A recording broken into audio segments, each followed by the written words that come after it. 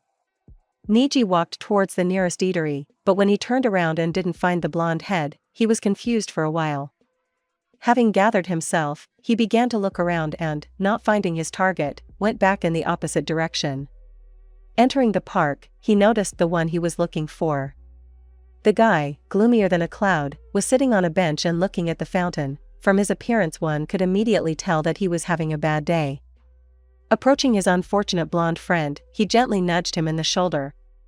"I told you not to fall behind." "Niji." "Hooray, I thought I wouldn't find you and would die here on the bench all alone." "Did you think I wouldn't find you?" "Well, I don't know. Sorry for causing trouble." "Okay, let's go." The brown-haired man took the blonde man by the hand and led him to the cafe. The young man was embarrassed by such closeness and tried to move away. "Where are you going?" "Now we'll walk like this, otherwise you'll get lost again." Naruto wanted to object, but looking at his friend, he realized that it was useless, and they continued walking calmly. Chapter 7.